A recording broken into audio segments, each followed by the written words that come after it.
Student, unit number 10, matter around us.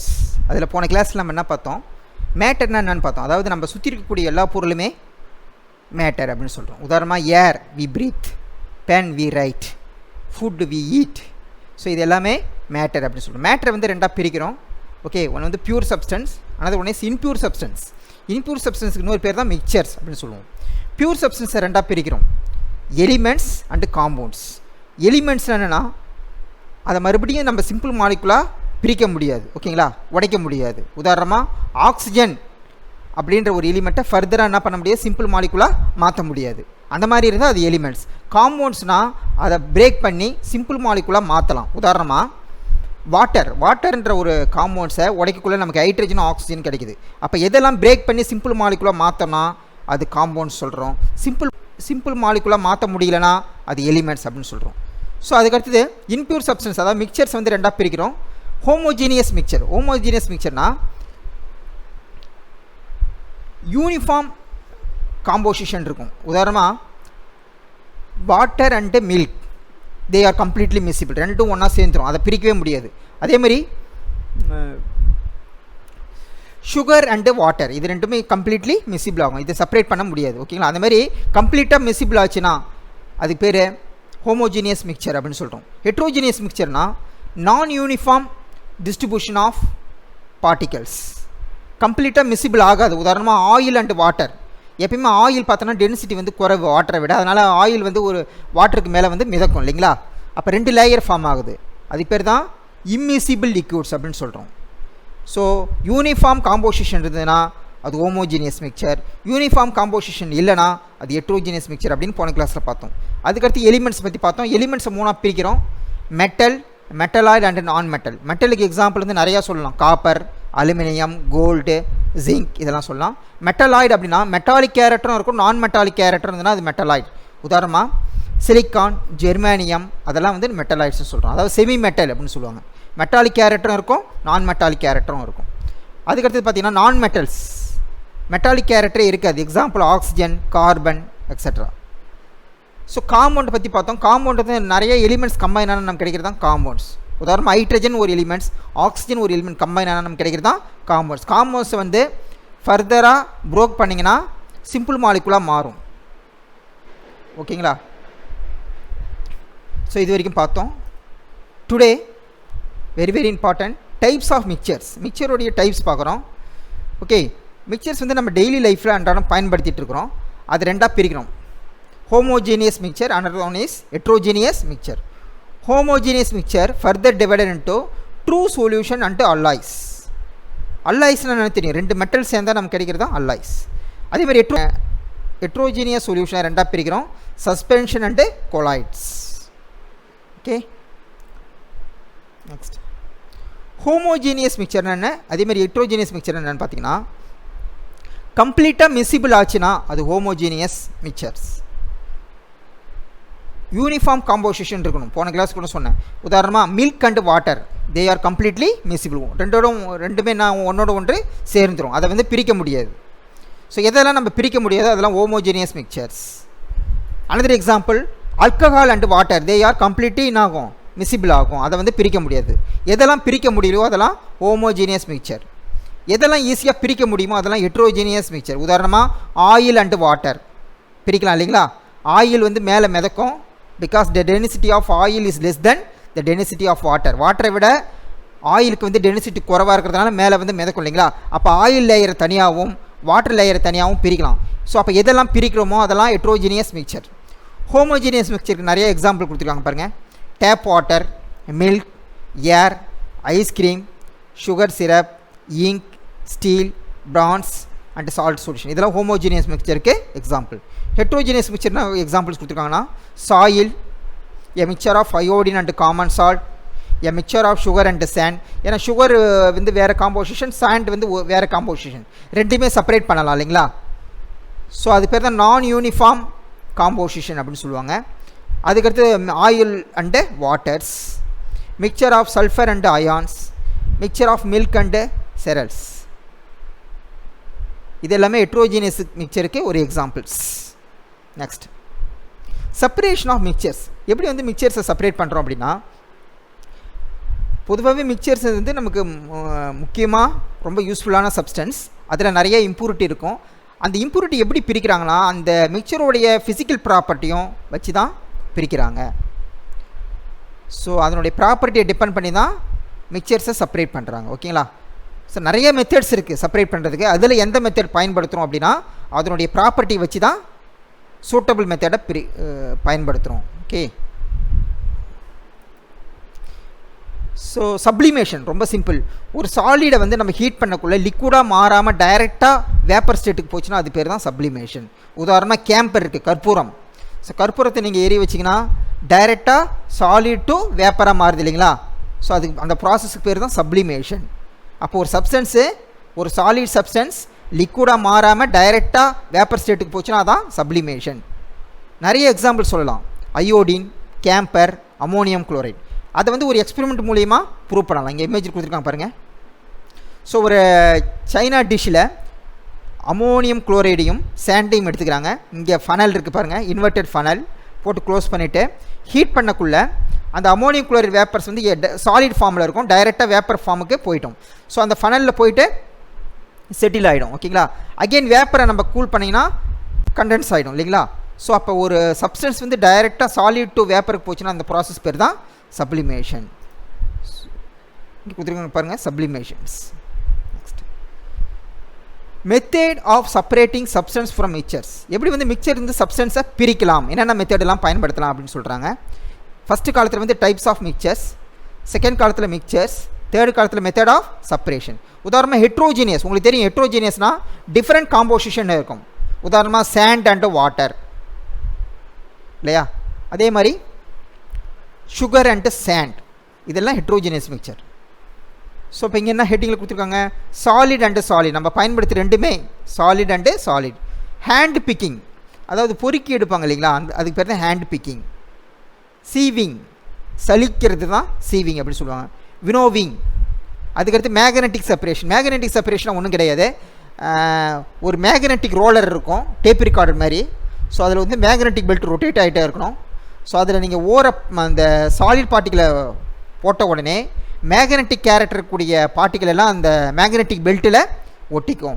நான் magnetic character இருக்கக்கூடிய பார்ட்டிகள் தனியாக போய் செப்பரேட் ஆகிடும். அதுக்கு பேர் தான் மேக்னெட்டிக் செப்பரேஷன். அதுக்கடுத்து சப்ளிமேஷன் தெரியும் உங்களுக்கு.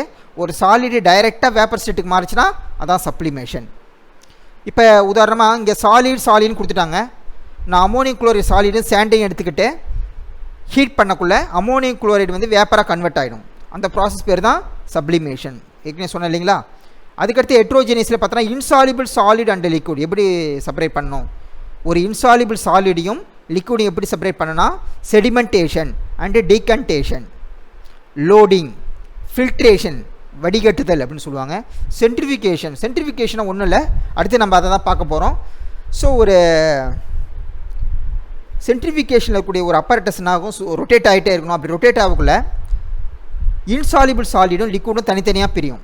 இந்த சென்ட்ரிஃபிகேஷன் மெத்தடை யூஸ் பண்ணி தான் நிறைய வாஷிங் மிஷின்ஸ்லாம் ஃபங்க்ஷன் ஆகுது. ஓகேங்களா? ஸோ அதுக்கடுத்து ஹெட்ரோஜீனியஸில் பார்த்தோன்னா டூ இம்மிசிபிள் லிக்விட். உங்களுக்கு தெரியும் மிசிபிள்னா கம்ப்ளீட்டாக சேர்ந்ததுன்னா மிசிபிள், இம்மிசிபிள்னா ரெண்டு ஒன்றோட ஒன்று சேராது. உதாரணமாக ஆயில் அண்ட் வாட்டர், அது வந்து இம்மிசிபிள் லிக்விட். ஓகேங்களா? ஆயிலும் லிக்விட் தான், வாட்டரும் லிக்விட் தான், பட் ரெண்டுமே கம்ப்ளீட்டாக மிசிபிள் ஆகாது, இம்மிசிபிள். அந்த மாதிரி மெத்தடாக இருந்ததுன்னா என்னென்ன ப்ராசஸ் யூஸ் பண்ணோம் அப்படின்னா டீகன்டேஷன், சால்வெண்ட் எக்ஸ்ட்ராக்ஷன். இதை பற்றி நம்ம பின்னாடி பார்க்க போகிறோம். தென் அதுக்கடுத்து ஹோமோஜீனியஸ். உங்களுக்கு தெரியும் ஹோமோஜீனியஸ்னால் சேம் காம்போசிஷன் இருக்கும். உதாரணமாக சுகர் அண்டு வாட்டர் ரெண்டும் கம்ப்ளீட்டாக மிசிபிள் ஆகும். அந்த மாதிரி ஆச்சுன்னா அது ஹோமோஜீனியஸ். இதில் 3 டைப் இருக்குது, சாலிபிள் சாலிட் அண்டு லிக்விட். உதாரணமாக சுகர்ன்றது வந்து ஒரு சாலிபிள் சாலிட், லிக்விட்ன்றது வந்து வாட்டர் இல்லைங்களா? ரெண்டுமே இருந்துச்சுன்னா அது எந்த மெத்தடில் நம்ம செப்பரேட் பண்ணலாம், எவாப்ரேஷன். அந்த சொல்யூஷனை எவாப்ரேட் பண்ணிங்கன்னா செப்பரேட் பண்ணலாம். டிஸ்டிலேஷன் ஆர் கிறிஸ்டலைசேஷன், இந்த 3 மெத்தடுமே பயன்படுத்தி சாலிபிள் சாலிடையும் லிக்விடையும் பிரிக்கலாம். அதே ஹோமோஜீனியஸ் பார்த்தா டூ மிசிபிள் லிக்விட், ரெண்டுமே ஒன்றோட ஒன்று சேரக்கூடிய லிக்விடாக இருக்கணும். உதாரணமாக மில்க் அண்டு வாட்டர், மில்க்கும் லிக்விட் ஸ்டேட்டில் இருக்கும், வாட்டரும் லிக்விட் ஸ்டேட் இருக்கும், அது பேர் மிசிபிள் லிக்விட்ஸ்னு சொல்லுவாங்க. ஸோ அந்தமாரி மெத்தடுக்கு எப்படி செப்பரேட் பண்ணால் ஃப்ராக்ஷனல் டிஸ்டிலேஷன்ற மெத்தடை பயன்படுத்தும். அதை பற்றி பின்னாடி பார்க்க போகிறோம். நெக்ஸ்ட் அதே ஹோமோஜீனியஸில் solution of 2 or more solid in liquid, 2 அல்லது அதற்கு மேற்பட்ட சாலிடும் லிக்விடும் இருந்ததுன்னா நம்ம என்ன பண்ணோம்னா குரோமேட்டோகிராஃபி அப்படின்ற ஒரு மெத்தடை பயன்படுத்தி செப்பரேட் பண்ணலாம். குரோமேட்டோகிராஃபி பற்றி டீட்டெயிலாக பார்க்க போகிறோம். Okay, next centrifugation. இதை பற்றி ஏற்கனவே சொன்னீங்க, இமேஜில் கொடுத்துருக்காங்க பாருங்கள். இதில் வந்து என்ன ஆகும்னா, அந்த எந்த சொல்யூஷன் வைக்க போகிறோமோ அதை டெஸ்ட் டியூப்பில் வச்சுட்டுனா அந்த பேனல் வந்து ரொட்டேட் ஆகிட்டே இருக்கணும். அப்படி ரொட்டேட் ஆகக்குள்ள சாலிட் பார்ட்டிகளும் லிக்விட் பார்ட்டிகளும் செப்பரேட்டாக பிரிஞ்சிடும். இது பேர் தான் சென்ட்ரிஃபியூஜ். அதுக்கு ஒரு ஃபோர்ஸ் பயன்படுது, அது பேர் சென்ட்ரிஃபியூஜல் ஃபோர்ஸ் அப்படின்னு சொல்கிறோம். ஸோ இப்படி ரொட்டேட் ஆகக்குள்ள என்ன ஆகும்னா, சாலிட் பார்ட்டிகள்லாம் கீழே செட்டில் ஆகிடும். ஸோ லைட்டர் பார்ட்டிகள்லாம் அந்த டாப் ஆஃப் தி சென்ட்ரிஃபியூஜுக்கு மேலே போயிட்டு செட்டில் ஆகிடும். ஸோ இந்த மெத்தடை பயன்படுத்தி தான் மில்க் டைரிஸ், வாஷிங் மிஷின்ஸ் எல்லாமே ஃபங்க்ஷன் ஆகுது.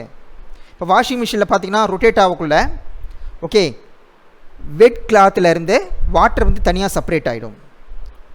ஸோ அதே சமயத்தில் சென்ட்ரிஃபிகேஷன் மெத்தட் வந்து பேத்தாலஜிக்கல் லெபார்ட்டரியில் பயன்படுத்துகிறாங்க. அதாவது பிளட் சாம்பிள்லேருந்து பிளட் செல் 2 டைப் இருக்குது, ஆர்பிசி டபிள்யூபிசின்னு சொல்லுவாங்க. White blood corpuscle and red blood corpuscle. இதெல்லாம் செப்பரேட் பண்ணுறதுக்கு பயன்படுது. ஸோ இங்கே இமேஜ் கொடுத்துருக்காங்க பாருங்கள், இதுதான் சென்ட்ரிஃபிகேஷன். சால்வெண்ட் எக்ஸ்ட்ராக்ஷன் இது எதுக்கு பயன்படுதுன்னா, 2 இம்மிசிபிள் லிக்விடை செப்பரேட் பண்ணுறதுக்கு சால்வெண்ட் எக்ஸ்ட்ராக்ஷன். உதாரணமாக ஆயில் ஒரு லிக்விட் ஸ்டேட், வாட்டர் ஒரு லிக்விட் ஸ்டேட். ஆனால் ரெண்டுமே ஒன்றோட ஒன்று சேருமா? சேராது. அதேமாதிரி சேராமல் இருந்ததுன்னா அதுக்கு பேர் என்ன பேர்? Immiscible liquids. ஸோ இம்மிசிபிள் லிக்விடாக இருந்ததுன்னா நம்ம எந்த மெத்தட் பயன்படுத்தணும்? சால்வெண்ட் எக்ஸ்ட்ராக்ஷனை பயன்படுத்தணும். ஸோ ஏன்னு கேட்டிங்கன்னா, ஆயிலுக்கு டிஃப்ரெண்ட் சாலிபிலிட்டி இருக்கும், ஓகே, வாட்டருக்கு சாலிபிலிட்டி இருக்கும். ஸோ அப்போ சூட்டபிள் சால்வெண்ட்டை பயன்படுத்தி 2 லிக்விடையும் பிரிக்கிறோம். உதாரணமாக mixture of water and oil can be separated by using separating funnel. இங்கே கொடுத்துருக்காங்க பாருங்கள் இமேஜில். இந்த செப்பரேட்டிங் ஃபனலை பயன்படுத்தி வாட்டரை தனியாக பிரிச்சிடலாம், ஆயிலை தனியாக பிரிச்சிடலாம். ஸோ இந்த சால்வெண்ட் எக்ஸ்ட்ராக்ஷன் எதுக்கு பயன்படுது? எந்தெந்த இண்டஸ்ட்ரியில் பண்ணால் பெட்ரோலியம் இண்டஸ்ட்ரியிலையும் ஃபார்மசூட்டிக்கல் இண்டஸ்ட்ரியிலையும் பயன்படுது. Next simple distillation. இமேஜில் கொடுத்துருக்காங்க பாருங்கள். Distillation is a process of obtaining pure liquid from the solution. ஒரு சொல்யூஷன்லேருந்து பியூர் லிக்விட் நமக்கு வேணும்னா டிஸ்டிலேஷன்ற மெத்தடை ஃபாலோ பண்ணணும். அதுக்கு ஒரு ஃபார்முலா இருக்குது, distillation equal to evaporation plus condensation. முதல்ல அந்த சொல்யூஷனை வந்து எவாப்ரேட் பண்ணணும், ஹீட் பண்ணணும். அதுக்கடுத்து அது வேப்பராக கன்வெர்ட் ஆகிடும் இல்லைங்களா? அந்த வேப்பரை கூல் பண்ணிங்கன்னா that is call condensation. So first heat பண்ணணும், அதுக்கடுத்து கூல் பண்ணணும். உதாரணமாக ஸோ ஒரு சொல்யூஷன் நான் என்ன பண்ணுறேன், எடுத்துக்கிட்டு ஹீட் பண்ணக்குள்ளே அது வேப்பராக கன்வெர்ட் ஆகிடும். அந்த வேப்பர் வந்து பியூர் ஸ்டேட்டுக்கு போயிடும். அகெயின் அந்த வேப்பரை கூல் பண்ணிங்கன்னா லிக்விடாக கன்வெர்ட் ஆகிடும். எந்த மாதிரியான லிக்விட்? அதில் கூட இம்ப்யூரிட்டிலாம் எலிமினேட் ஆகிட்டு பியூர் லிக்விடாக கன்வெர்ட் ஆகிடும். ஸோ இந்த மெத்தடை பயன்படுத்தி தான் சீ வாட்டரை வந்து ட்ரிங்கிங் வாட்டராக மாற்றுறாங்க. எப்படின்னு பார்த்தீங்கன்னா, ஸோ இந்த டிஸ்டிலேஷன் ஃப்ளாஸ்கில் தான் நம்ம சீ வாட்டரை எடுத்துக்கிட்டு ஓகே ஒரு பார்ட் வந்து கண்டென்சரோட கனெக்ட் ஆகிருக்கும். இதில் வந்து தெர்மோமீட்டரை ஃபிட் பண்ணுவீங்க. ஓகே, இப்போ சொல்யூஷனை ஹீட் பண்ணக்குள்ள அந்த சொல்யூஷன் வந்து வேப்பர் ஸ்டேட்டுக்கு மாறும். அந்த வேப்பர்ஸ் போயிட்டு வாட்டரால் கூலிங் ஆகிட்டு பியூர் வாட்டராக கன்வெர்ட் ஆகிடும். ஓகேங்களா? ஸோ அந்த பியூர் வாட்டரை வந்து ரிசீவரில் கலெக்ட் பண்ணிக்கலாம். ஸோ இந்த சிம்பிள் டிஸ்டிலேஷனில் பார்த்தீங்கன்னா ஒரு லிக்விட்ஸ் பயன்படுத்துகிறோம். அந்த 2 லிக்விடுமே டிஃப்ரெண்ட் பாயிலிங் பாயிண்ட்ஸ் இருக்கும். ஸோ அந்த மாதிரி டிஃப்ரெண்ட் பாயிலிங் பாயிண்ட் இருக்கிறதுனால தான் இங்கே தெர்மோமீட்டர் பயன்படுத்துகிறோம். ஓகேங்களா? ஸோ இதை பற்றி சொல்லியாச்சு. ப்ரெகிஷ் வாட்டர்னால் சீ வாட்டர் டிஸ்டிலேஷன் ஃப்ளாஸ்கில் எடுத்துக்கிட்டு ஒரு எண்டு பார்த்தீங்கன்னா கண்டென்சரோட கனெக்ட் ஆகிருக்கும். இன்னொரு இங்கே மேலே பார்த்தீங்கன்னா தெர்மோமீட்டர் ஃபிட் பண்ணியிருக்காங்க. இப்போ ஹீட் பண்ணக்குள்ளே அந்த சீ வாட்டரு வேப்பராக கன்வெர்ட் ஆகிட்டு இந்த கண்டென்சர் வழியாக போயிட்டு வாட்டரால் கூலிங் ஆகிட்டு பியூர் வாட்டராக கன்வெர்ட் ஆகிடும். அந்த சால்ட் எல்லாமே டிஸ்டிலேஷன் ஃப்ளாஸ்கிலே செட்டில் ஆகிடும். ஸ்டூடெண்ட் இப்போ ஒரு வீடியோ ப்ளே பண்ணுறேன், ரொம்ப யூஸ்ஃபுல்லாக இருக்கும். Thank you. Take some camphor in a china dish and place an inverted funnel over it. Now, plug the stem of the funnel using some cotton. After this, start heating the dish slowly using a burner. After some time, you will notice that upon heating, camphor vaporizes without transforming into its liquid form. Later on, you will notice that the vapor gets cooled on the walls of the funnel and directly converts into solid camphor. Let us perform an activity to understand simple distillation. Take a mixture of acetone and water in a distillation flask.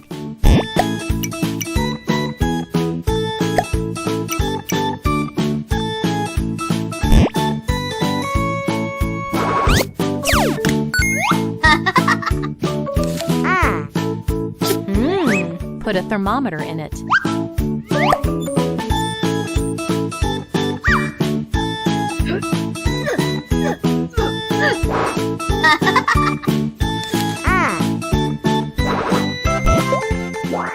Connect the flask to a water condenser.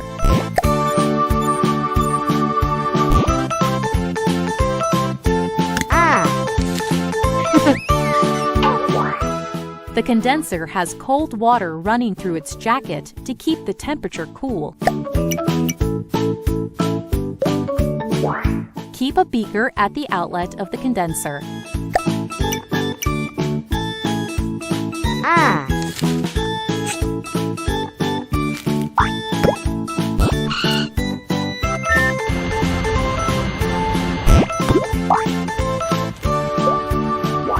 Heat the mixture, keeping an eye on the thermometer. When the temperature hits 56 degrees Celsius, acetone starts to vaporize.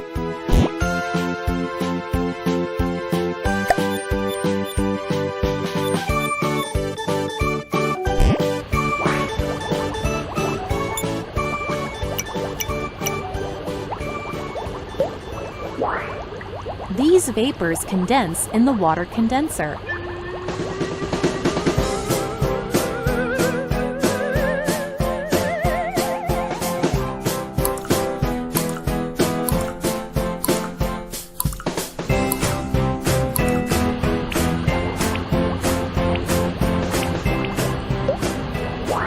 The condensed acetone gets collected in the beaker.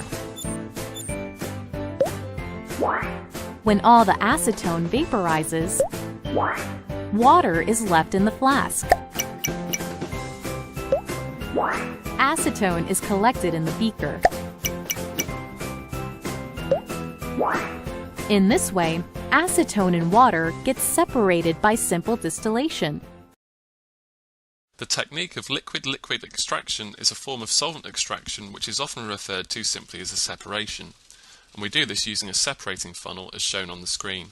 The technique can be used in a range of contexts, and it's important that you understand why you're carrying out a separation in the experiment that you're doing. In this demonstration, we have a solution of a product of a reaction in an organic solvent, which in this case is diethyl ether. We are going to wash the solution with water to remove impurities which are water soluble. The first step is to remove the magnetic stirring flea from the reaction flask, and we need to wash this with ether to ensure that we don't lose any of our product. We now need to pour the solution of our product into the separating funnel, taking care to avoid any spillages, so it's wise to use a small glass funnel as we pour. Then we can rinse our reaction flask with more ether to ensure that no product is lost.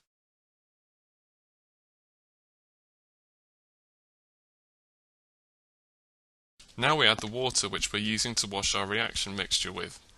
It's important that you pay attention to your script, which may specify a different solvent and a particular volume that you need to work with. Next, you need to place a stopper in the neck of the separating funnel, and you must ensure that you don't allow this to fall out at any point while you're handling the apparatus. Secure the stopper with one hand and carefully invert the separating funnel.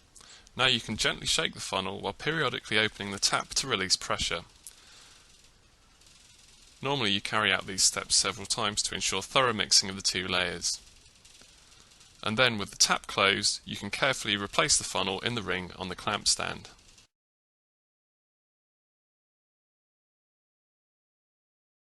Here you can clearly see the two separate layers in the funnel. In this case, the denser aqueous layer is at the bottom and the ether layer is on top. However, you should never make assumptions about which layer is which, and you may be given instructions that tell you how to test which layer is organic and which is aqueous. Before running any solvent out of the funnel, you must first remove the stopper. Not doing so is a common error which will prevent the solvent from running freely. Now you should place an appropriately sized conical flask under the separating funnel before carefully opening the tap to allow the lower layer to run out. You should watch patiently as the interface between the two layers moves towards the tap so you are able to stop the flow once all of the lower layer has been removed. Remember that in this case the lower layer was the aqueous layer. Now you can remove this flask and place a second clean conical flask under the separating funnel to collect the upper layer.